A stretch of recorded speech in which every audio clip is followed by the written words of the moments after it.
नमस्कार दोस्तों, हमारे चैनल में आप सभी का स्वागत है। आज की कहानी है अपमान की रोटी। सरस्वती जी खाना खा रही थी, लेकिन रोटी ख़त्म होने के कारण बीच में ही बैठी एक थाली में थोड़ी सी सब्जी लिए इधर उधर देखने लगी कि कोई उनकी बात कहे बिना ही समझ ले और एक रोटी लाकर दे दे। पास में बैठा छोटा बेटा अमित उनकी बात समझ गया था, मगर फिर भी खामोश रहा, क्योंकि घर में किसी की भी इतनी हिम्मत नहीं थी कि बड़ी बहू के होते हुए खुद से कोई खाना ले ले।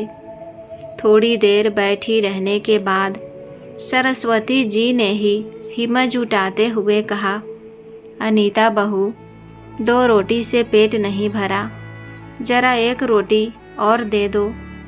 इतना सुनते ही अनीता कठोर आवाज़ में बोली, बस बस माँ जी, आपकी तबीयत पहले ही खराब रहती है, 2 रोटी आपके लिए कम नहीं है, जो खा लिया बस वही बहुत है। तो सरस्वती जी पास बैठे अपने बड़े बेटे संजय की तरफ उम्मीद भरी नज़रों से देखने लगी कि शायद वह कुछ बोलेगा, मगर संजय तो इस तरह खाने पर झुका हुआ था जैसे उसने कोई बात सुनी ही ना हो। यह देखकर सरस्वती जी कुछ नहीं बोली और हाथ धोकर उठने लगी, लेकिन तभी छोटे बेटे अमित ने अपनी भाभी से कहा, भाभी, जब माँ सारा दिन घर के काम करती है तब तो आपको उनकी तबीयत का जरा भी एहसास नहीं होता। आपको पता भी है, अगर माँ भूखी रह जाएगी तो फिर रात भर उन्हें नींद नहीं आएगी, इसीलिए आप उन्हें एक रोटी और दे दीजिए। इतना सुनते ही अनीता ने चिल्लाते हुए कहा, तुम ज़्यादा माँ के सगे मत बनो। इस घर में जो कुछ हो रहा है वह मेरी आंखों से छुपा नहीं है। तुम दोनों माँ बेटे मुफ्त की रोटियां तोड़ते रहते हो। तुम्हारा भाई कितनी मेहनत करता है, उसका तो तुम्हें एहसास नहीं है। तुम अभी तक नौकरी ढूंढने में नाकाम रहे हो। पहले कुछ काम कर लो, फिर बड़े बड़े बातें करना। ना काम के ना काज के, दुश्मन अनाज के। भाभी की बातें सुनकर अमित को बुरा तो बहुत लगा, लेकिन फिर भी खामोश ही रहा।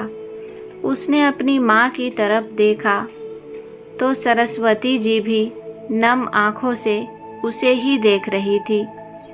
उसे अपनी माँ की भूख बर्दाश्त नहीं हुई, इसीलिए उसने अपनी थाली में से एक रोटी उठाकर सरस्वती जी की थाली में रखते हुए कहा, माँ, आप यह रोटी खा लो, आज मैं एक रोटी ही खाऊंगा। यह देखकर अनीता और भी गुस्सा हो गई और सरस्वती जी की थाली से वह एक रोटी उठाकर फर्श पर फेंकते हुए बोली, तुम्हें मेरी बात समझ में नहीं आई?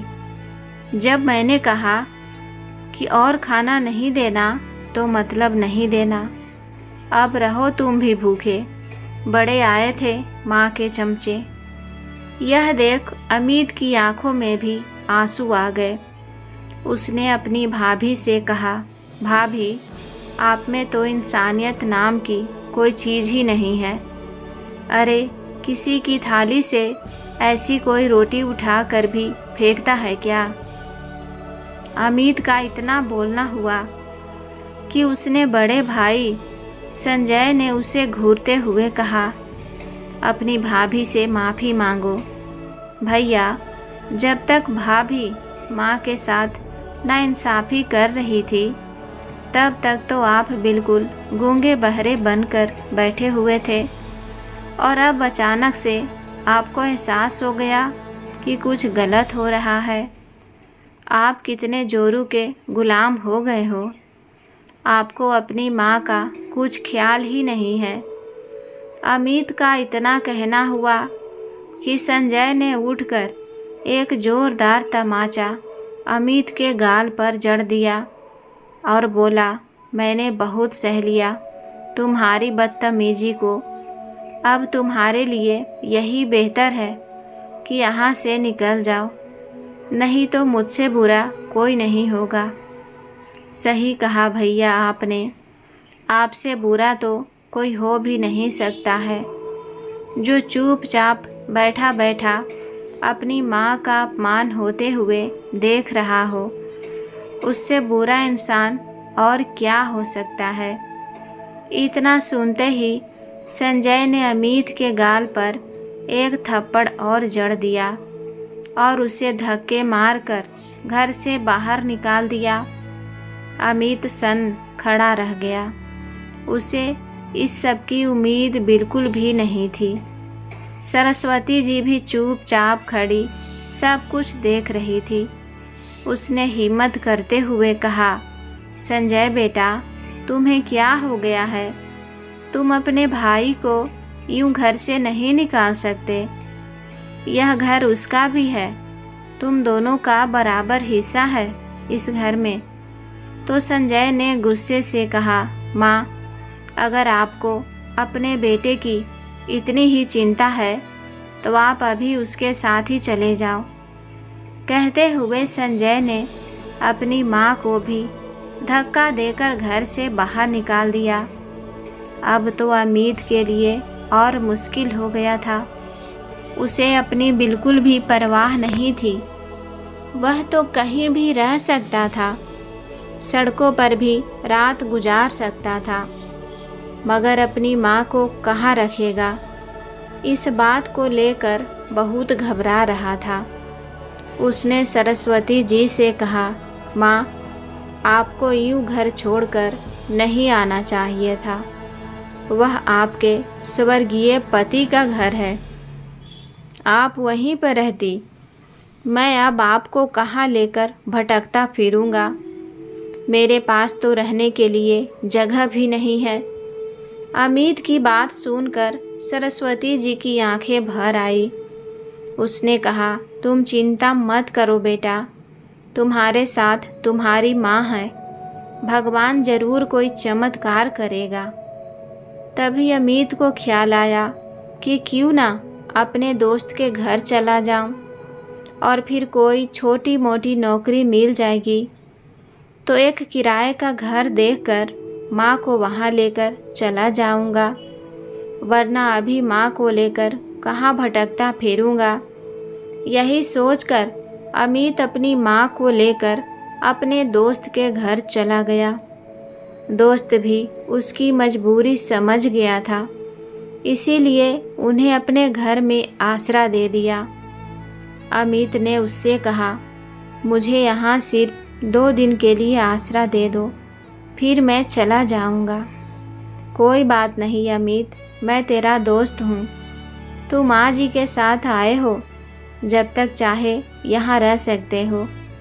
अमित समझ रहा था कि उसके दोस्त ने उसे रहने के लिए तो बोल दिया है, लेकिन वह भी उनकी तरह गरीबी में जी रहा था, इसीलिए उनका खर्चा ज़्यादा दिनों तक नहीं उठा पाएगा। और फिर अमित भी किसी पर बोझ नहीं बनना चाहता था, इसीलिए अपनी माँ को वहीं छोड़कर सुबह सवेरे उठकर नौकरी की तलाश में निकल गया। पर पूरे दिन भर भटकने के बाद भी उसे कोई नौकरी हाथ नहीं लगी। अगले दिन भी यही हाल रहा तो अब अमित उलझन में आ गया और घबरा गया कि अब क्या करूं। उसने अपने दोस्त से 2 दिन का वक्त मांगा था, मगर अब उसे उनके घर आए हुए 2 दिन हो चुके थे, फिर भी नौकरी नहीं मिल रही थी। तीसरे दिन अमित यह सोचकर घर से निकल गया कि आज आखिरी बार नौकरी देखने जा रहा हूँ। अगर मिलेगी तो ठीक है, नहीं तो अपनी माँ को लेकर दोस्त के घर से निकल जाऊँगा। आगे जो भगवान को मंजूर होगा वही होगा। सोचते हुए अमित नौकरी की तलाश में फिर से निकल गया।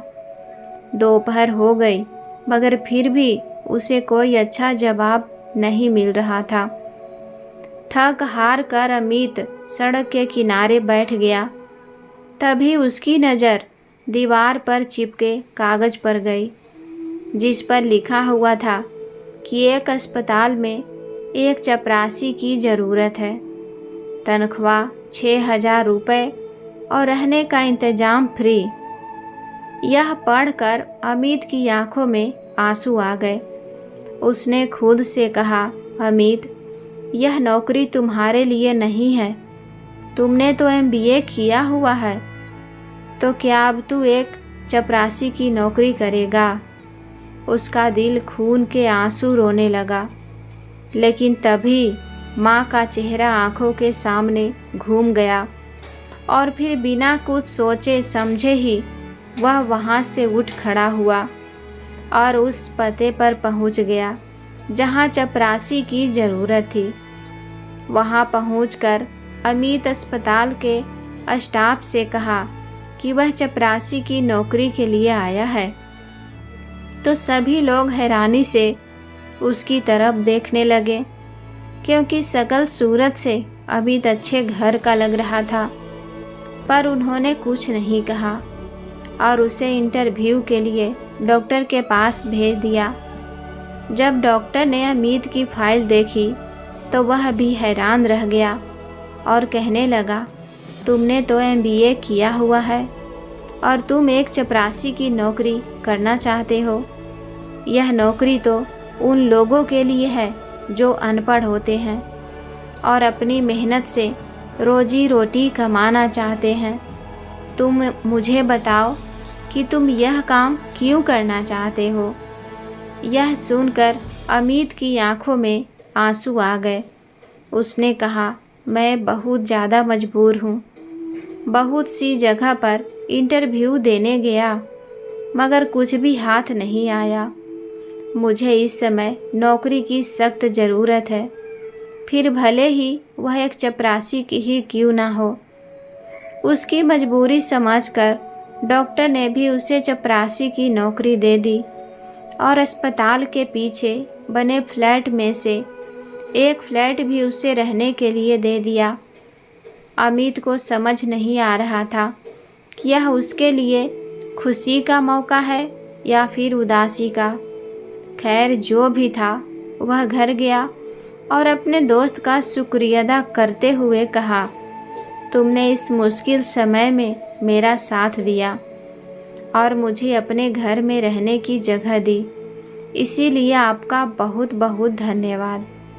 अब मैं अपनी माँ को यहाँ से लेकर जा रहा हूँ, क्योंकि मुझे एक अस्पताल में नौकरी मिल गई है। यह सुनते ही अमित के दोस्त ने हंसते हुए कहा, तू मुझे बेवकूफ़ मत बनाओ। पढ़ाई तुम्हारी MBA की है, फिर अस्पताल में तुम्हें नौकरी कैसे मिल गई?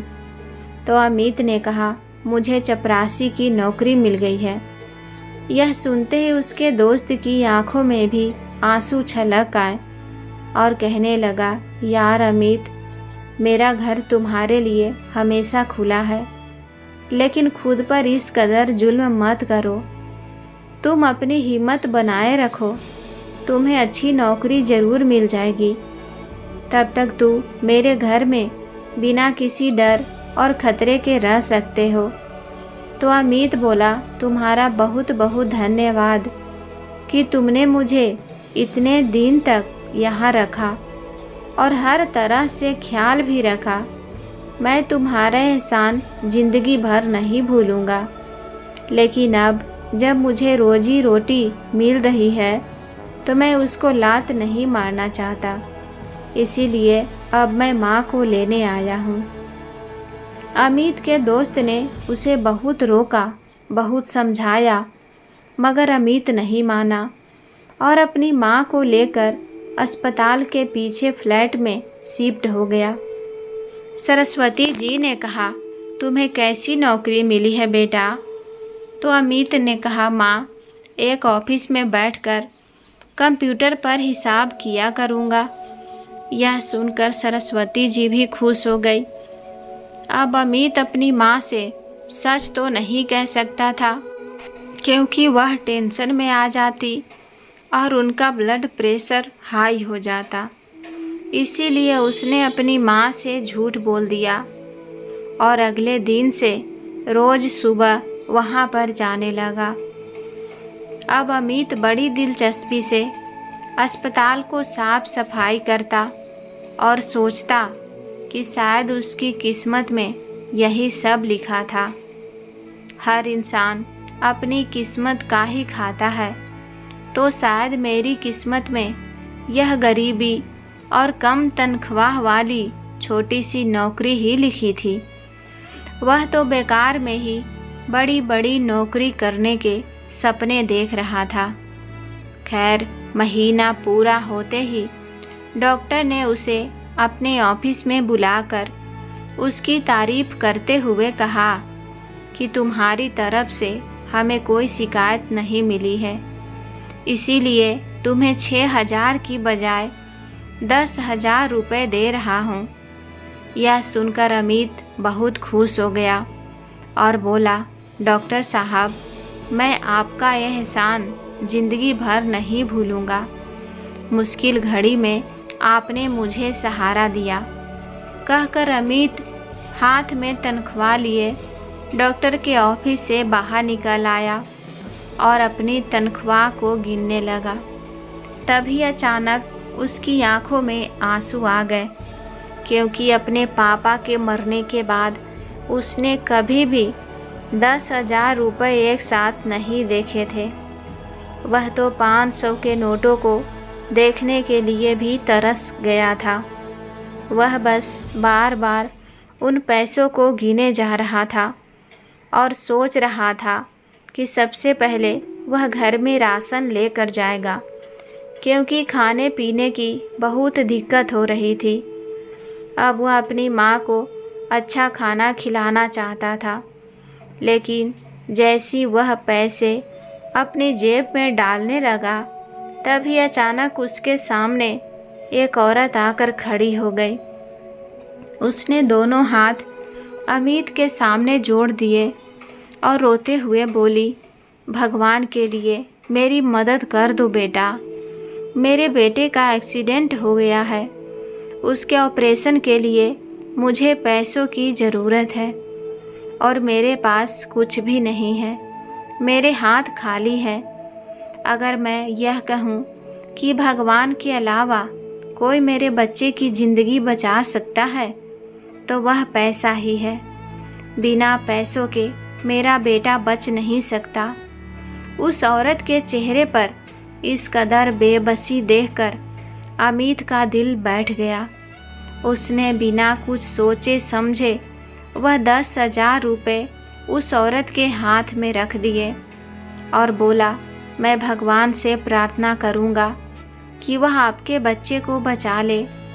तो वह औरत अमित को आशीर्वाद देती हुई आगे बढ़ गई और किसी दूसरे इंसान के सामने हाथ जोड़कर अपने बच्चों के लिए पैसे मांगने लगी, लेकिन उस आदमी ने उसे धुतकार कर भगा दिया।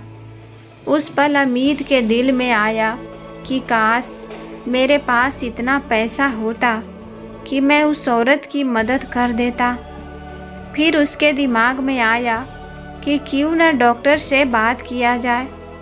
वह दौड़कर डॉक्टर के पास गया और हाथ जोड़कर बोला, सर, मेरी हर महीने की तनख्वाह काट लेना, लेकिन उस औरत के बच्चे को बचा लीजिए।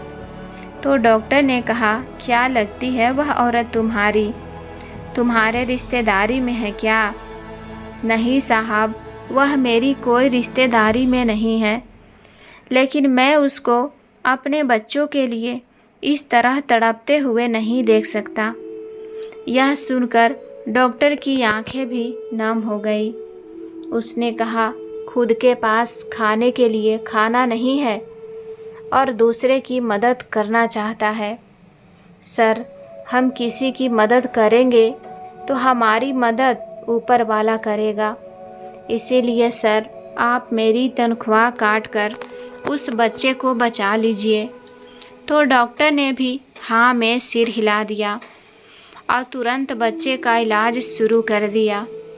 यह देखकर अमित को बहुत खुशी मिली। वह दौड़कर उस औरत के पास गया और बोला, आप चिंता मत करो, डॉक्टर साहब ने आपके बच्चे का इलाज शुरू कर दिया है। लेकिन मैंने तो पैसे भी जमा नहीं करवाए, फिर इलाज कैसे शुरू हो गया? उस औरत ने रोते हुए कहा। तो अमित बोला, मैंने डॉक्टर साहब से बात की है, वह आपके बच्चे का इलाज शुरू करने के लिए तैयार हो गए हैं। इतना सुनते ही वह औरत अमित के पैरों में गिरकर रोने लगी। भगवान तुम्हें इसके बदले बहुत बड़ा फल देगा। भगवान करे कि तुम करोड़पति बन जाओ। उस औरत की दुआ सुनकर अमित हंसने लगा और आगे बढ़ते हुए सोचने लगा कि करोड़पति बनना तो बहुत दूर की बात है। अब तो उसे 2 वक्त की ढंग की रोटी खाना भी उसके नसीब में नहीं लग रहा था, क्योंकि आज उसे जो तनख्वाह मिली थी वह भी उसने उस औरत को दे दी और अगले 5-7 महीने तक मिलने वाली तनख्वाह के लिए भी उसने डॉक्टर को मना कर दिया। यह सब सोचते हुए अमित घर गया तो सरस्वती जी उसी के इंतजार में ही बैठी थी और कहने लगी, बेटा क्या लेकर आए हो? तो अमित की नज़रें शर्म से झुक गई, मगर उसने माँ को झूठी तसल्ली देते हुए कहा, माँ मुझे तनख्वाह आज नहीं मिला, कल मिल जाएगी, आप परेशान ना हो। तो सरस्वती जी ने उसकी तरफ देखा और सूखी रोटी अचार के साथ खाने लगी। यह देखकर उसका दिल टूट गया, मगर वह भी क्या कर सकता था। वह खाना खाए बिना ही बिस्तर पर लेट गया। तो सरस्वती जी ने कहा, बेटा चिंता ना करो, भगवान हमें बहुत कुछ देगा, तुम खाना तो खा लो। तो अमित ने कहा, माँ यह मुझे झूठी तसल्ली ना दिया करो, भगवान हमें कुछ नहीं देगा, हम दोनों यूं ही जिंदगी गुजार देंगे। नहीं बेटा, ऐसे नहीं कहते, भगवान के घर देर है अंधेर नहीं। वह बातें कर ही रहे थे कि तभी घर के दरवाजे पर किसी की दस्तक हुई। अमित ने जाकर दरवाज़ा खोला तो सामने 2 आदमी खड़े थे। अमित ने कहा, आप लोग कौन हैं? मैं आपको नहीं जानता। तो उनमें से एक आदमी ने कहा, चिंता ना करो, आप हमें नहीं जानते, मगर हम आपको बहुत अच्छे तरीके से जानते हैं। कहते हुए उसने अमित को एक चाबी और कुछ कागज़ हाथ पर रख दिए और बोला, यह आपके लिए एक सरप्राइज है, आप घर जाकर आराम से बैठकर इस खत को पढ़ना। यह कहकर वह लोग वहाँ से चले गए। अमित भी यह सब देखकर हैरान था कि आखिर ये क्या हो रहा है। वह घर के अंदर आया तो सरस्वती जी ने कहा, बेटा कौन था दरवाजे पर और आपके हाथों में यह क्या है? तो अमित ने चिंतित स्वर में कहा, पता नहीं माँ, 2 अनजान आदमी मुझे यह पेपर दे कर गए हैं और बोल रहे थे कि तुम्हारे लिए एक बड़ा सरप्राइज है। मुझे खुद इस बात का नहीं पता कि इसमें क्या लिखा है, अभी देखता हूँ। कहते हुए अमित ने वह कागज़ खोला और पढ़ने लगा तो उसमें लिखा था, मिस्टर अमित, मैंने आज तुम्हें सिटी हॉस्पिटल में देखा था। तुम वहाँ एक चपरासी की नौकरी कर रहे हो, मगर तुमने आज तनख्वाह मिलते ही एक गरीब औरत की मदद की और फिर डॉक्टर के सामने गिड़गिड़ाकर उस औरत की मदद के लिए हाथ फैलाए। जब मैं यह सब कुछ देखा तो मैं बहुत ही प्रभावित हुआ। मैंने सोचा कि तुम्हारे बारे में जानकारी हासिल करनी चाहिए। जब मैं डॉक्टर से पूछा तो मुझे पता चला कि तुम एक पढ़े लिखे नौजवान हो, मगर तुम्हारे भाई ने तुम्हें घर से निकाल दिया है और इसीलिए तुम्हें चपरासी की हैसियत से नौकरी कर रहे हो। कल शाम तुम इस पत्ते पर पहुंच जाना, तुम्हारे लिए एक बहुत बड़ा सरप्राइज है और तभी तुम्हें पता चलेगा कि यह चाबियां किस चीज़ की है। खत पढ़ते ही अमित गहरी सोच में डूब गया कि उसकी इस तरह से बुलाने वाला कौन हो सकता है। उसे डर भी लग रहा था क्योंकि आजकल तो फ्रॉड बहुत ही आम हो चुका है। तभी सरस्वती जी कहने लगी, अमित, खत में ऐसा क्या लिखा है कि तुम उसे पढ़कर एकदम परेशान हो गए हो। तो अमित ने उन्हें सारी बातें बताई, जिसे सुनकर सरस्वती जी की भी घबरा गई और कहने लगी, नहीं नहीं बेटा, तुम्हें कोई ज़रूरत नहीं है किसी भी जगह पर जाने की। चुपचाप अपनी नौकरी करते रहो। फिर अपने बेटे के सिर पर हाथ रखते हुए बोली, अच्छा, तो आज तुम्हें तनख्वाह मिल गई थी, लेकिन तुमने वह एक औरत को दे दी। यह सुनते ही अमित को लगा कि माँ अब मुझे डांटेगी, मगर सरस्वती जी ने उसकी माथा सहलाते हुए कहा, मुझे अपने बेटे पर गर्व है। आज तुमने सचमुच मुझे दिल से खुश कर दिया। मैं हमेशा यही समझती थी कि शायद मेरी परवरिश में ही कोई कमी रह गई थी, जो तुम्हारे भाई ने हमारे साथ इतना घटिया किया। मगर आज मुझे इस बात की तसल्ली हो गई कि मेरी परवरिश में कोई कमी नहीं थी। यह तो संजय और उसकी पत्नी अनीता की नियति ही ऐसी थी। भगवान का शुक्र है कि मेरा एक बेटा तो गरीब लोगों की मदद करना जानता है। अपनी माँ की बातें सुनकर अमित भी मुस्कुरा कर सो गया और अगले दिन सुबह उठकर अपने काम पर चला गया। उसका इरादा नहीं था कि वह उस पते पर जाए, क्योंकि अमित को डर लग रहा था कि अगर उन लोगों ने उसके साथ कुछ गलत किया तो उसकी माँ का क्या होगा। वह अस्पताल में सफाई कर रहा था, मगर उसका ध्यान तो बार बार उस खत की तरफ ही जा रहा था। सोचने लगा कि क्या पता मैं वहाँ जाऊँ तो मुझे सच में कोई बड़ा सरप्राइज मिल जाए। ज़रूरी तो नहीं कि हर किसी के साथ धोखा ही हो। यही सब सोचकर वह अस्पताल की साफ सफाई करके बड़ी हिम्मत करके उस पते पर पहुंच गया। वहां जाकर देखा तो वहां एक बहुत ही बड़ा रेस्टोरेंट था। वह अंदर जाने लगा तो एक आदमी ने उसे रोकते हुए कहा, आप कौन हैं? आपका क्या नाम है? जी, मेरा नाम अमित है। अच्छा अच्छा, वही सिटी हॉस्पिटल वाले हैं आप? तो अमित ने भी जल्दी से हाँ में सर हिला दिया। तो उसने कहा, ठीक है सर, आपका इंतज़ार कर रहे हैं।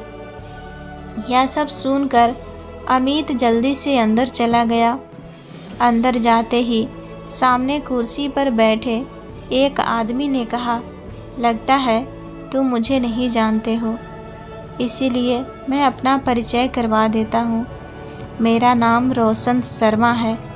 मैं इस रेस्टोरेंट का मालिक हूँ, मगर अब मैं यह रेस्टोरेंट तुम्हारे नाम करना चाहता हूँ। यह सुनकर अमित हैरान रह गया और बोला, आप मेरे साथ यह कैसा मजाक कर रहे हैं? तो उसने कहा, मैं तुम्हारे साथ कोई मजाक नहीं कर रहा। मुझे तुम बहुत अच्छे लगे। तुम्हारा इस कदर लोगों की मदद करना मुझे भा गया, इसीलिए मैं तुम्हें अपना सब कुछ देना चाहता हूँ। तो अमित भी हक्का बक्का रह गया और बोला, आपकी क्या वजह है? तो उसने कहा कि मेरे साथ भी आज से 5 साल पहले वही हुआ था जो तुम्हारे साथ और तुम्हारी माँ के साथ हुआ। मैं एक कैंसर का मरीज हूँ। मैं अपने 2 बेटे और 1 बेटी के साथ रहता था, लेकिन मेरे दोनों बेटों ने मेरी जिम्मेदारी स्वीकार करने से मना कर दिया और हम दोनों बाप बेटी को घर से निकाल दिया।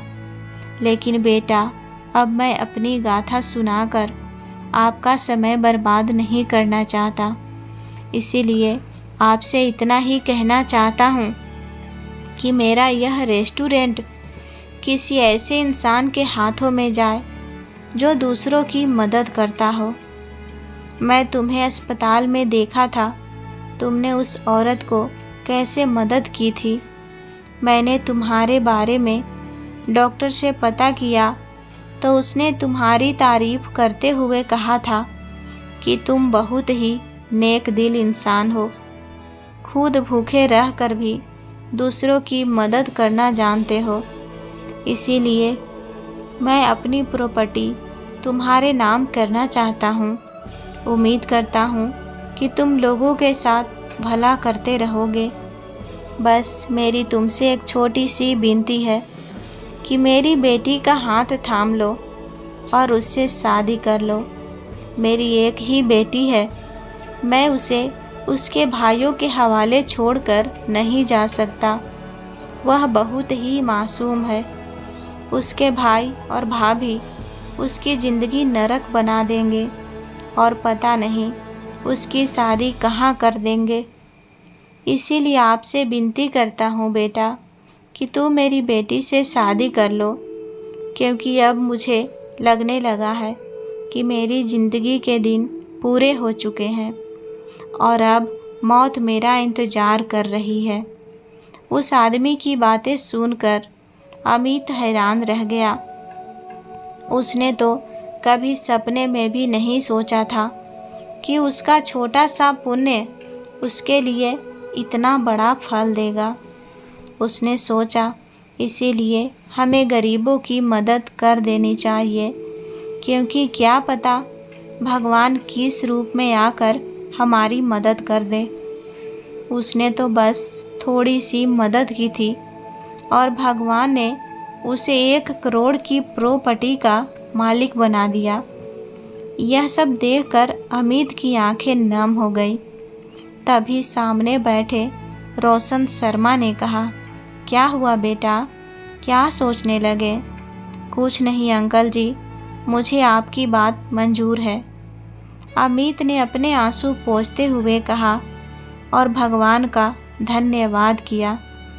उसे आज पता चला कि यह सच है कि दूसरों की मदद करने से दिल को भी सुकून मिलता है और भगवान भी खुश होते हैं। वह खुशी खुशी वहाँ से अपने घर चला गया और जाकर अपनी माँ को सारी बातें बताई तो सरस्वती जी की खुशी का भी कोई ठिकाना नहीं था, क्योंकि एक साथ 2 खुशी मिल रही थी, बेटे की नौकरी भी और शादी भी। कुछ दिनों बाद रोशन जी ने अमित की शादी अपनी बेटी आंचल के साथ करवा दी और अपना फ्लैट भी अमित के नाम कर दिया। तो अब अमित भी अपनी माँ को लेकर उनके पास ही आ गया और चारों लोग एक साथ एक ही घर में रहने लगे। समय अपनी गति से चलता रहा। धीरे धीरे अमित उस रेस्टोरेंट को संभालने के काबिल हो चुका था। जब वह बॉस की सीट पर बैठा तो यह देखकर हैरान रह गया कि मैनेजर की लाइन में उसका भाई संजय भी खड़ा था। संजय भी अमित को बॉस की सीट पर बैठा देखकर हैरान था। कुछ देर बाद जब अमित अपने ऑफिस में गया तो उसका भाई भी उसके पीछे पीछे आ गया और बोला, अमित, यह सब कैसे हुआ? तो अमित ने कहा, मैं आपका बॉस हूँ, इसीलिए मुझे अमित कहने की ज़रूरत नहीं है। यह सुनकर संजय का मुंह लटक गया और कहने लगा, मैं तुम्हारा बड़ा भाई हूँ, इसीलिए पुरानी बातों को भुला दो और दोनों भाई साथ मिलकर तरक्की करेंगे। तो तो अमित ने गुस्से से कहा, आज मुझे बॉस की सीट पर देखकर तरक्की की बातें कर रहे हो, वरना मुझे धक्के मारकर घर से निकाल दिया था। लेकिन यह तो समय समय की बात है। उस दिन तुम्हारा समय था और आज मेरा समय है, पर मैं तुम्हें धक्के मारकर यहाँ से नहीं निकालूंगा। यहाँ नौकरी करना चाहते हो तो चुपचाप मेरे ऑफिस से चले जाओ। उसकी बातें सुनकर संजय घबरा गया और चुपचाप वहाँ से चला गया। उसके जाने के बाद अमित सोचने लगा कि यह तो सारी भगवान की लीला है। कोई हमें घर से निकाल देता है, लेकिन वक्त बदलते ही वह हमारे पैरों में गिरने को तैयार हो जाता है। इसीलिए भगवान के सामने रहकर हमें कभी किसी चीज़ का घमंड नहीं करना चाहिए। तो दोस्तों, आपको यह कहानी कैसी लगी हमें कमेंट करके ज़रूर बताइएगा। और कहानी पसंद आए तो वीडियो को लाइक करें। चैनल पर पहली बार आए हैं तो सब्सक्राइब करके बेल आइकन घंटी ज़रूर दबा लें। और हाँ, हाइप देना ना भूलें। धन्यवाद।